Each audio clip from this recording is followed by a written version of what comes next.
Happy Friday and welcome to Career Launch Live. I am your host, Catherine McCord, and uncharacteristically so, this episode is actually going to be recorded because I am traveling to London while this is going on. However, I will be checking the comments and will respond to any of your questions. So please, as usual, feel free to drop whatever questions or comments you have.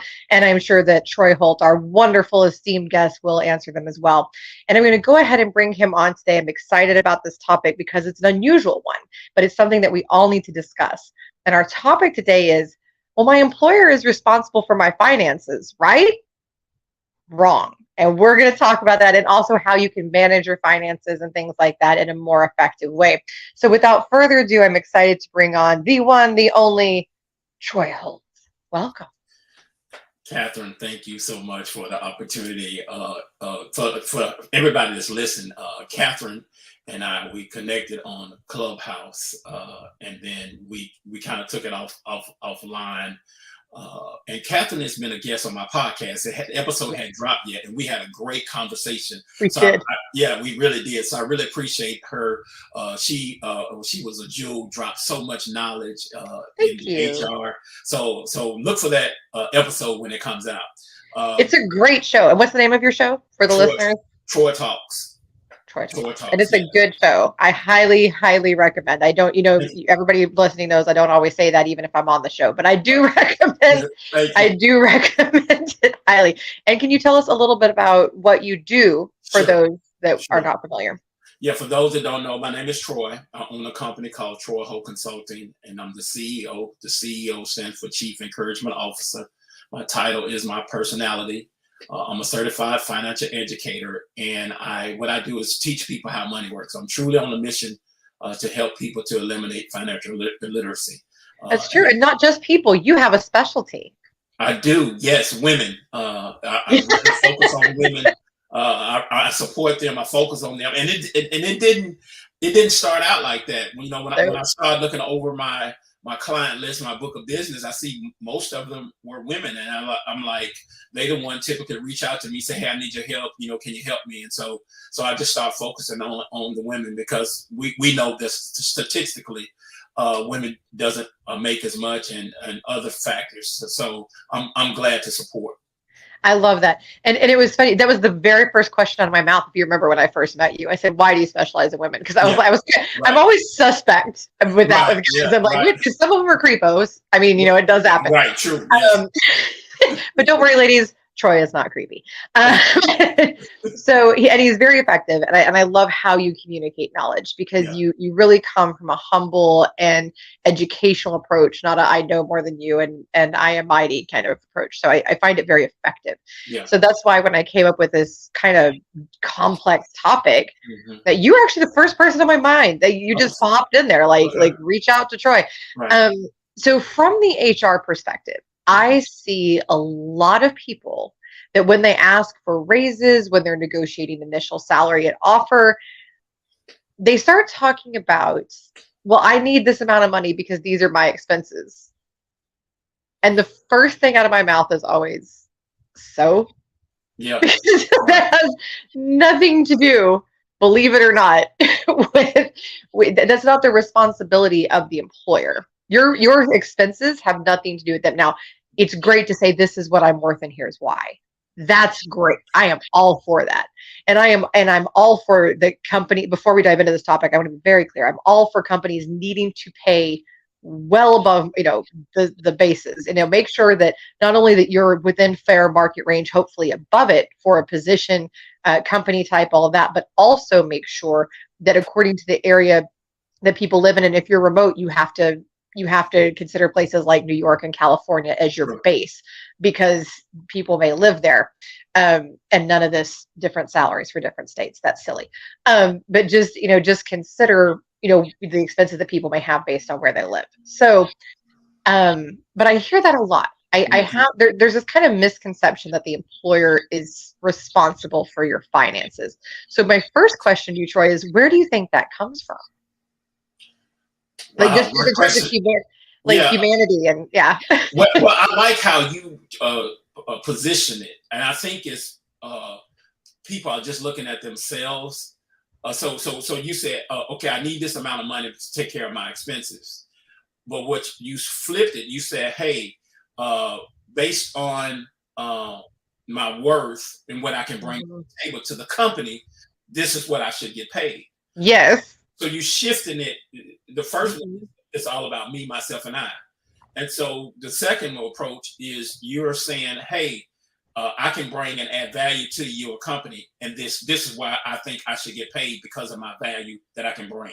Yes, 100%. Yeah, and I think it comes from a me, myself, and I selfish mentality, and not really thinking is what can I do to bring value to that company. Right, and both sides are guilty of that in the job search process. So I don't want to make it sound like candidates are the only ones that no. Companies do this nonsense too, but we need to work together, right? Correct. So then let's talk about, so companies fail a lot in terms of making sure that their people know how to take care of their money, what to expect. Even I've had companies that when they're relocating somebody, they don't give the person any information whatsoever about cost of things, what to expect, how to plan. They don't introduce them to financial managers.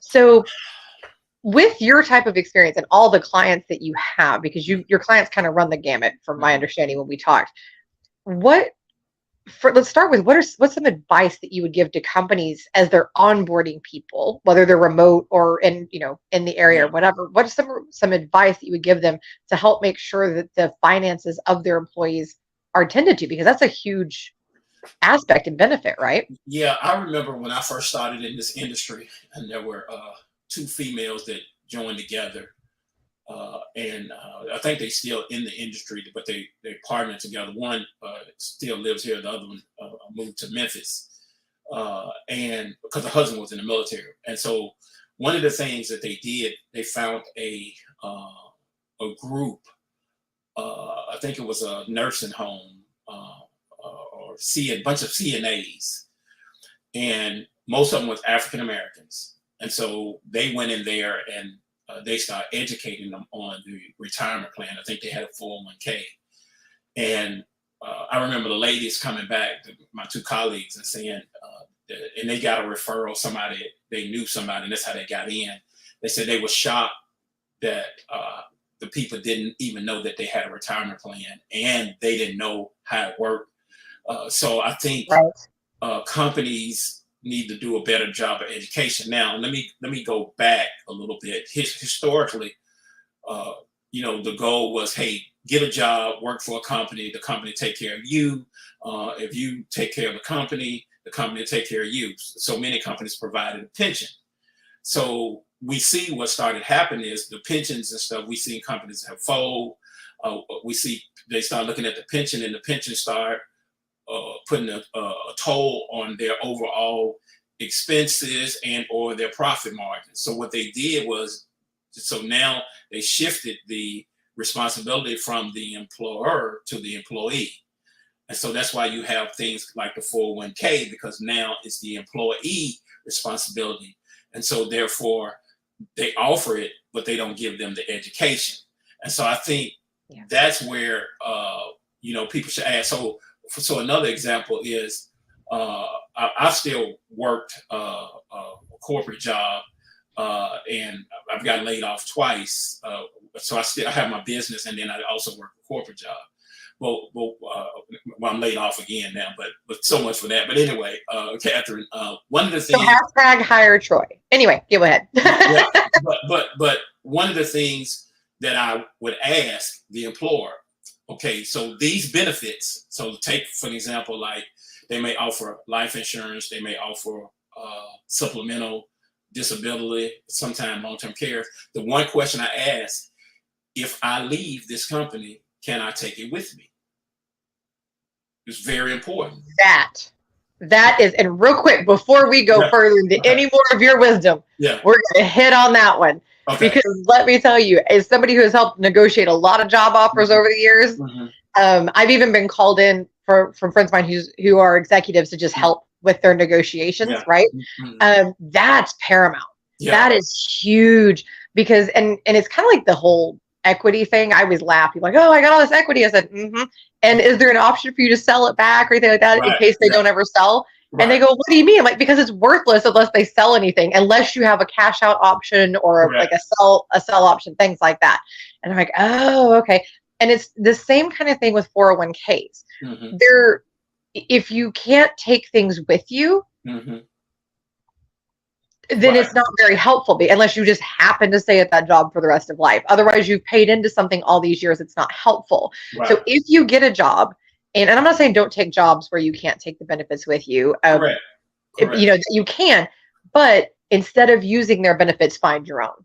Correct. Because what happens is this same scenario. So let's take like the life insurance. So let's say, so the question you want to ask is it, can I take it with me? The reason being because we know that companies are laying off, so you can lose your job voluntarily or involuntarily.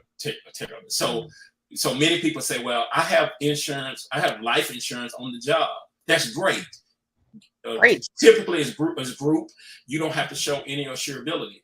But what happens if 10 years from now, then you get laid off and you don't have any life insurance, you only had it on your job because it was not portable, right? And you need to get some, but like me, you have type 2 diabetes and sleep apnea. So either I'm going to pay more because I'm older and I got health conditions, or they may not insure me.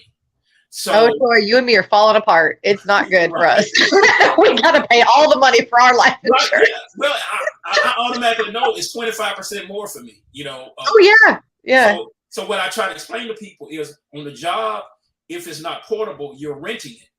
Yes. So you're going to have your own because ownership is better than renting. Oh, that's such a great analogy. It's kind of like owning a home versus renting a home. Right? It's the same concept. Yeah. Correct. If you're going to put in all that money, then why not make it yours? Make your own. So I'm saying have both. Have your own. Yes. And also have the company. So if something happened to you, then your benefits, they're going to get something from the job and also from there. And you don't have to be rich to do this, by the way. Like this, a lot of people think this is for like, if you're making $100K and up kind of stuff. Oh no. You can start contributing to a 401k real young. And some companies don't even require that you contribute for them to contribute.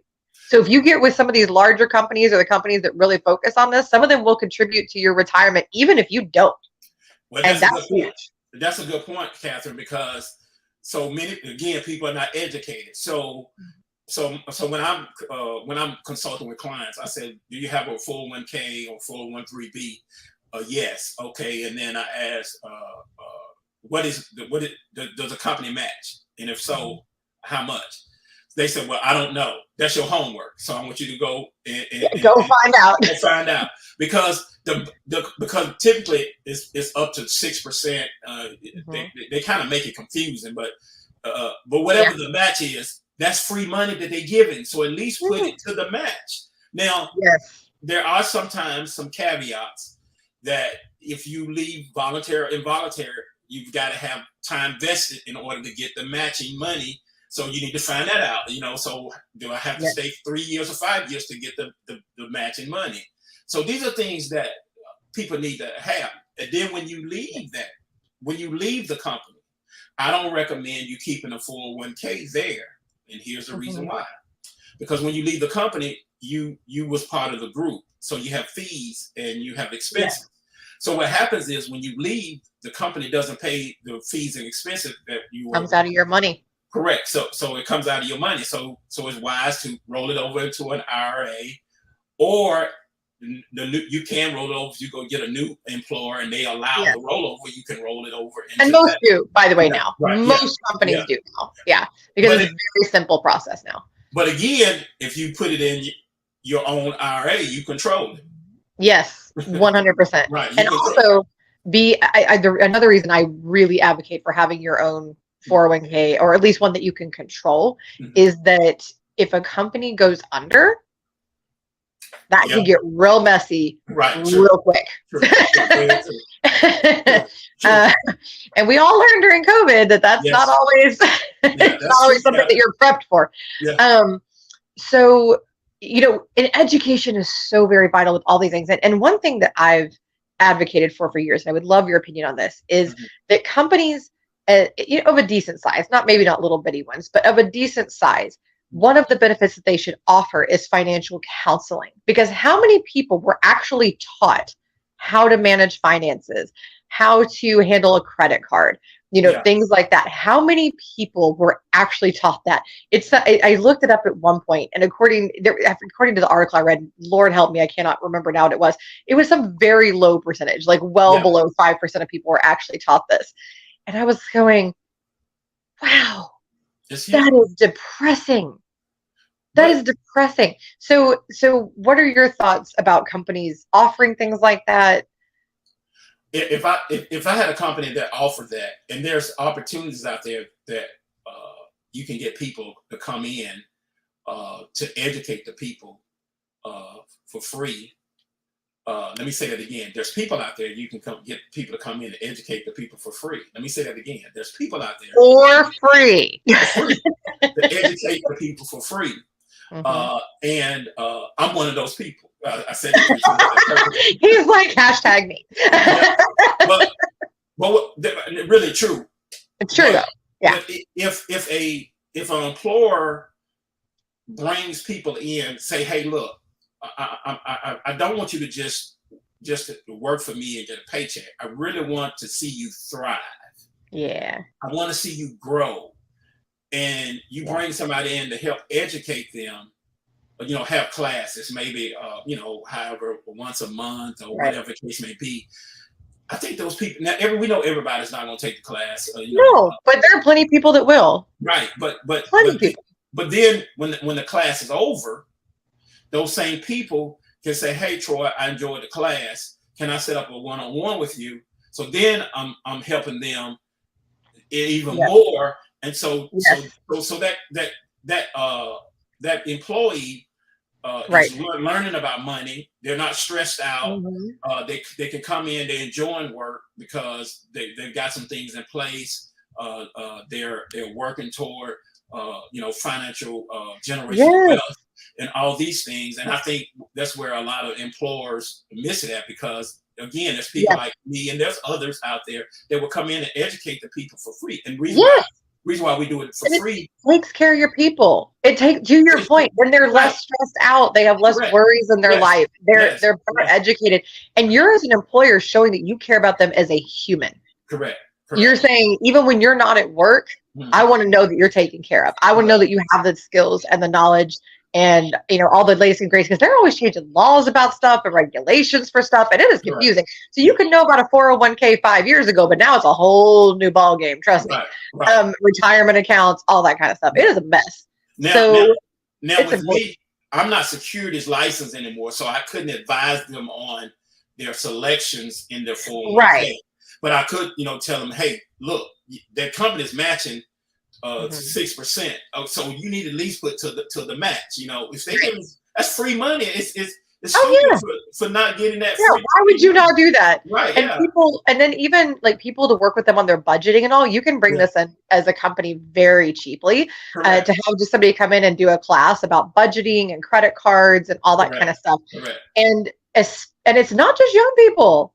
There's not. When I was in the industry of getting people out of debt many years ago, the majority of my clients were 45 plus. And then the majority.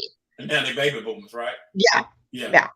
It was crazy. It was crazy. And so I always tell people, it's okay that you don't know all this stuff, because there's everything is so bonkers, right? So but let's help you. Let's get that knowledge, right? Yeah. So the company's not responsible for your finances, and that's a terrible negotiation tactic. It doesn't work. But they can bring in resources, and in my opinion, should really, because I think it's healthy, it's inexpensive, sometimes free. So why wouldn't you bring in that kind of education and all that? But I want to go ahead. Sorry. But Catherine, think about this. If a company has a partnership with me, then on the job description, we have financial money classes free. You understand? Yep. People are going to go, hey, wait a minute. Yeah. So that's another benefit that a company can have when the person look at a job description. Oh, they have financial money management free. Yes. And it would be emphasized That's confidential, so nobody in the company is gonna know about that. Right. Nobody's gonna know your business. Right. Yeah. This is one-on-one. Right. Yeah. Correct. Yeah. But Yeah. overall, we have these classes once a month. Their classes are free. And then what a company may want to do is to new employees maybe making a requirement to attend the class. That's a great idea, Yeah. because it's good, because that way you at least understand your benefits better. And maybe the one that they attend is more specified to the benefits that they actually carry at the Right. company, slash Right. some alternatives that they can Yeah. approach. Right. But then after that, it's optional. But I do like that, because it's a great way to help people, because a lot of times people just don't understand their benefits. Right. And a lot of times they ask the wrong people. Bless their hearts, it's not that they just don't have the right Yeah. contacts. So they'll ask their boss or somebody like that. They don't know. Right. Most of the time, 99% of the time, they don't really know. Yeah. So except for what they actually use. So it's really would be a great benefit to have that come in. So then I want to talk about the next part. So, because the second part of this line of thinking of, isn't my company responsible for my finances, Mm-hmm. is that when somebody starts to get into financial trouble, they immediately start blaming their employer and demanding raises. And I've seen this happen many times in my career. Right. And I think it's a very natural response. And sometimes it is on the company. Like, they haven't given a raise in 5 years, which is crazy. Companies give a raise every year. Make sure you're up with cost of living. Make sure you're also on top of cost of living, giving increases based on merit, that type of thing. So I very much advocate for that. But even in companies where that happens, that are the good companies, I see some of this blame. And the company is not responsible for your poor money management. They are not responsible for the divorce that just cost you $30,000. I actually had that come up once from a candidate. They're not responsible for all of these things that happen in life, and it can be unfortunate, but it just is what it is. I've had people say, "Oh, I need a raise or I need a promotion because my spouse got cancer, and so I need to be able to support them." Okay, well, I understand that your need, I sympathize, but that's not why you promote somebody. Yeah. That's not how that goes. And it's not their responsibility to pay those bills for you. So now it'd be kind of cool if it's a company that's big and they have the money and they have a fund for that. And I'm, again, very much for that. I even had one of my smaller companies that had an emergency fund that even paid for a funeral for somebody. Oh, wow. Yeah, that was amazing. Yeah, it was such an incredible gesture, and I was all for that. But it is not their responsibility. So back to this education. So if your company is not giving the free things, which first of all, suggest it. Call HR and go, "Hey, do you know that this is something that could be done for free, and how awesome this would make you guys look?" Throw that on out there. Give them Troy's information. And then, and then, or whomever, I guess. But since he's here, let's just say Troy. And then, but if they dig their heels and they're like, "We're not doing that. That's just not something we want to do." What are some great resources for people who still want to pursue their own financial health? Yeah, great resources. And before I add those resources, are we good for time? Because I want to say. Oh, you're good. Okay. Go on. So first of all, I want to say is companies a lot of times get a bad reps. Okay, now I agree. Companies don't always get it right. They don't always do it right. So I'm gonna say a couple of things. One thing I do know, and because our church used to have a daycare, and I would handle the payroll part of it. Labor is one of the biggest expenses in a company. Okay? Yes. So people are looking to cut costs in various ways. Sometimes layoffs are required to happen. There's no fun. But also, I remember when I worked in the wireless industry. Okay, so I worked in the wireless industry, and I worked a number of iPhone launches. So remember when the iPhone first came out, it was exclusive for, at the time, it was singular. It was exclusive. They the only one had the iPhone. Okay. Then after a few years later, then other carriers got it, and places like Walmart and Target got it. So when it was exclusive, we made a lot of money because everybody had to come to singular at the time.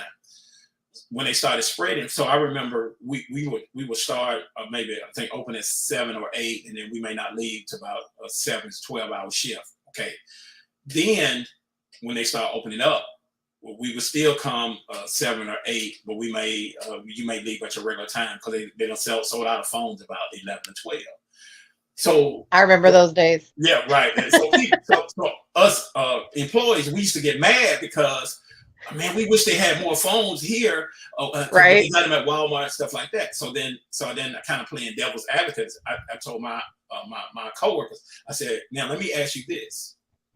I said, if you was the owner and you could get your product out without paying extra salaries and benefits, would you do the same thing? I said, Troy, you got a point.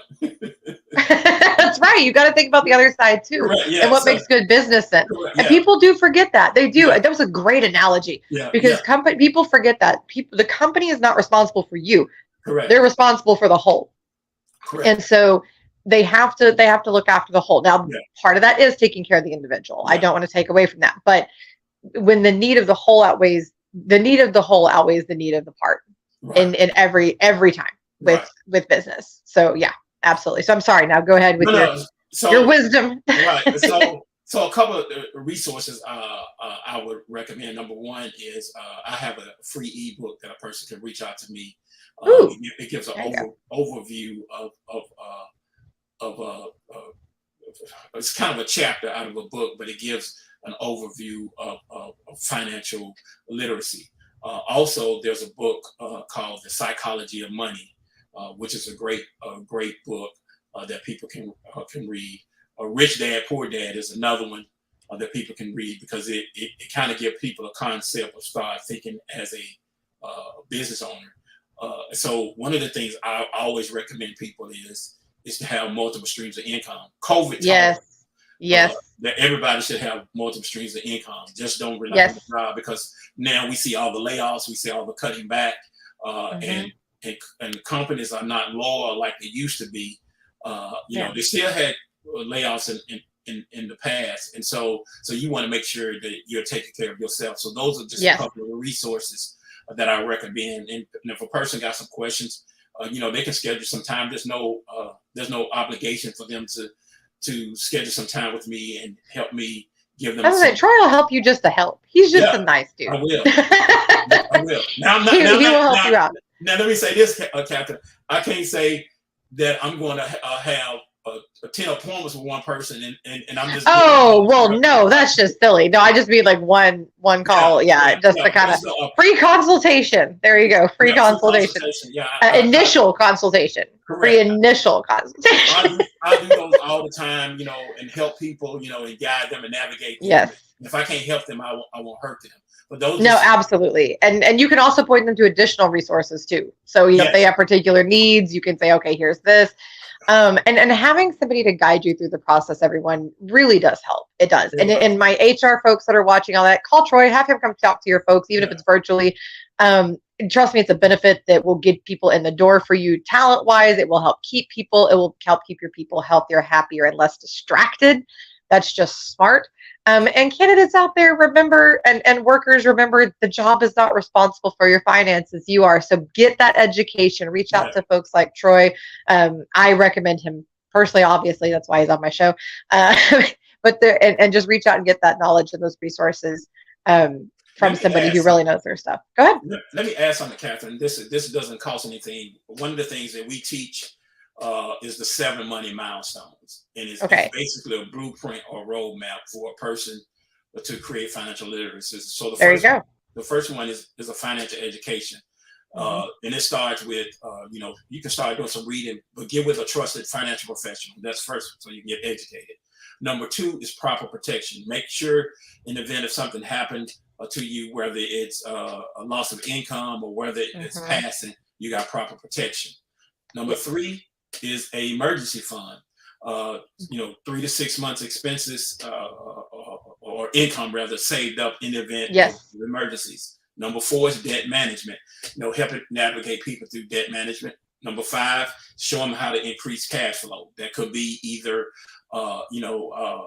cutting back expenses, getting a second job, or starting a side business. 6 is building wealth, showing you different strategies to help you build the wealth. And then 7 is protecting wealth. And then protecting wealth deals with wills and trusts. So how to avoid probate. So we cover those. And get you a will. I don't care how old you are. You could be 20 years old. Get you a will. Correct. Just get you a will. Correct.